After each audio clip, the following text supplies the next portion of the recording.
There are some people out there who are a little bit sad, upset, or probably downright angry. You could say that. And I definitely understand, because the Sony ZV E10 came out and then shortly after it was discontinued. Sony said they're not making them anymore. It's not possible. And it's due to the chip shortage. And this isn't just with Sony. This is with a lot of different cameras and a lot of different products. Even cars aren't being manufactured because of the chip shortage. So I don't know when the Sony ZV E10 is gonna come back. It could be a year from now. It might be 6 years. I have no idea. So I wanna look at some alternatives. And one of the alternatives is the iPhone 13 Pro Max.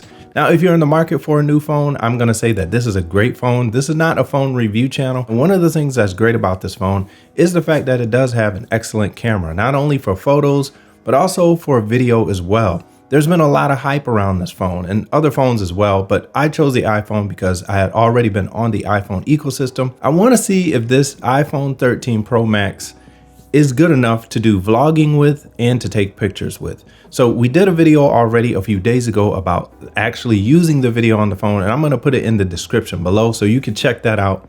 And I'm also gonna put it at the end of the video as well, so you could check that out. But let's go ahead and take a look at the photo side of this camera. All right, so here are some photos I took using the Sony A6400 and the Apple iPhone 13 Pro Max. And we're just gonna compare the pictures here and see if you can tell the difference between the two. This is what we're looking at here from the Sony A6400. And then if I bring this photo up here, this is from the iPhone 13 Pro Max. And this is just straight out of the camera. There's no enhancements. Now, I tried to get these as close as I could, but I don't have the same focal length lens that is on the iPhone. So this is pretty close. If I were to zoom in on it here, again, this is the iPhone. Just looking at the details, things like the doorknob, the actual texture of the wall here and things like that. And if I go over to the A6400 and I zoom in, same thing, the doorknob textures on the wall. You can see the A6400 resolves a little bit better. Once you start to manipulate this picture though, is when the differences come in and you can see where the details are retained and things like that. But what I wanna do is just a test. I wanna take this photo here. Let's zoom back out. This is from the iPhone here. It's a DNG file. And I wanna make it look like it's cold outside. So I'm gonna test to see how good our raw shooting is here. This is a DNG file, so it should hold up pretty good. So let's go ahead and start making this look cold outside. So one of the first things you want to do to make this picture look cold is you look over and you go, okay, it's kind of bright here. And it also has these orangish tones to it. So we want to get rid of those. So first thing I want to do is bring the brightness down just a bit. And then we want to go ahead and add a little bit of blue here.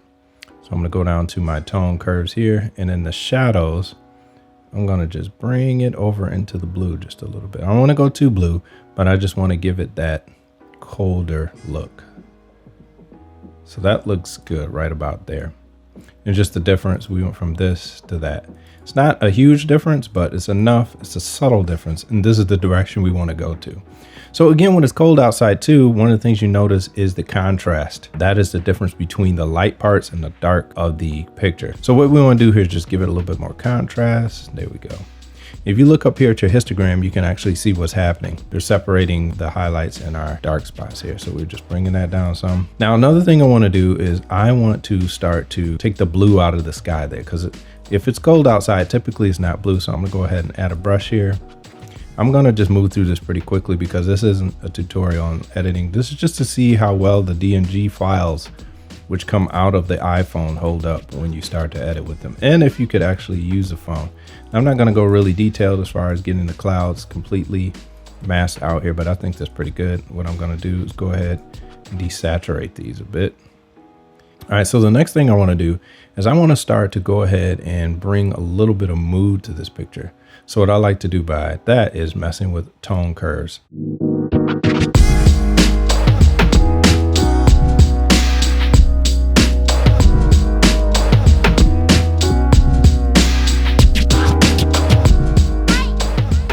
All right, now I'm just gonna put a quick little vignette on here.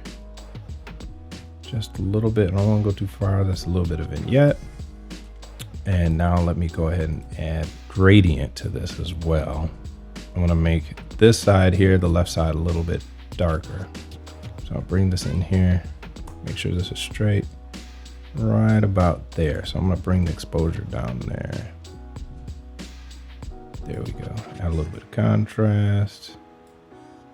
Kick up the shadow just a bit. I don't want it to go too deep. There we go. All right, now I want to make this have some character. So we got it kind of where we want it to be, but now my trees are a little bit darker than I want them to be. So let me go ahead, use my brush tool, and I'm going to add some light back into these trees. Just give it a little bit more shadow here. Now, again, this is still from the iPhone. This is coming out pretty good. So there we go. Give my trees a little bit of life there. And that looks better. Same with these homes. Let's just pop them.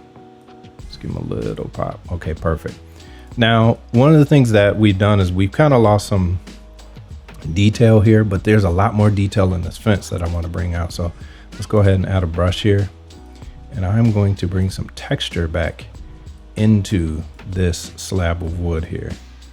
Zoom in here so we can get, and you can see the detail is still there in this DNG file. Now this is coming straight out of the cell phone, so this is pretty good. Cell phones have come a long way. Now this isn't, you know, the sharpest, greatest picture. You know, if you had like a really high megapixel camera, you could crop in on this and this would be razor sharp at this distance. But you know, this is great. Like if you wanted to use this for social media and things like that, you definitely could do this. So this red that you see here is basically telling me what part of the picture is going to be affected when I put my effects on there. So that's what that is, the red that you're seeing. So let's go ahead and bring a little bit of texture in here, and you can see the detail on the wood slightly come in there. This is it off, and then as I add, you can see the texture start to come back there. So let's give that texture, and then I want to give it some clarity as well to further. There we go. Now we're starting to boost that up. And I want to do the same here for the side of this wall. I want to give it a little bit more texture. So let's go ahead and add some texture. Again, this red here is just showing us where our mask is going to be. So actually, before I do that, let me take that out. I want to brighten this up in here a little bit. So I'm going to use this to mask this part in here. Let's take this little dot out here. I don't want that. So let's just go ahead and bring a little bit of brightness to this. It's going to be in our shadows area. So bring that out because I want everything to look uniform once I, bring it, once I'm done here.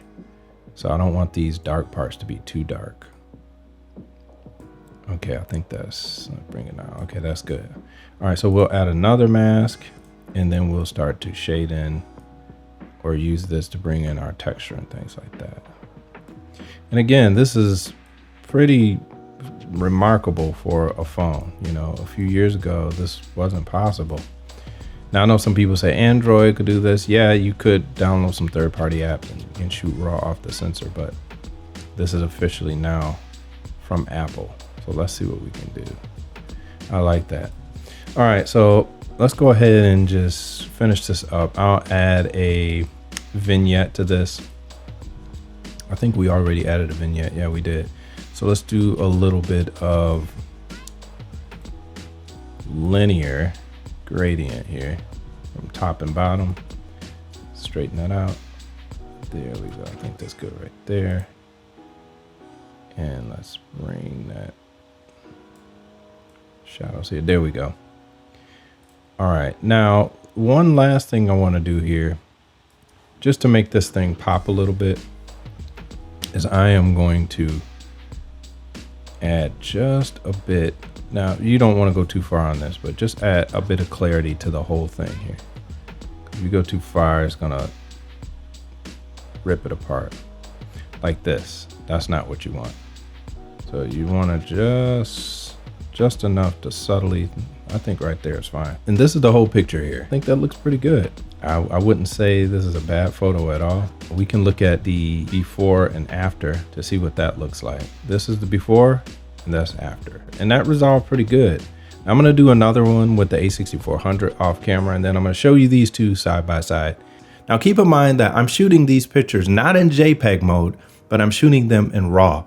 Now, if you don't know what the difference between the two are, I'm gonna explain it really quickly. So when you take a photo, if you're shooting JPEG, that means You take a picture and the phone will look at the information and it will chop off the stuff that it doesn't think you need.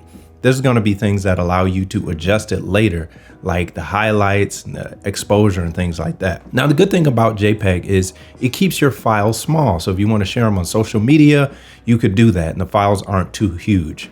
Now, on the other side, if you want to do photography and manipulate and edit these photos later when you shoot in RAW, the camera is taking all of that information that's on the sensor, which is what captures the image, and it's storing it on the phone so that later you can go back and you can adjust all kinds of things. And I must say it holds up pretty well. So overall, I'm gonna say that I think this phone will hold its own. And if you guys have any more questions, put them below. But until next time, I'll holla at y'all later. I'm out. Peace.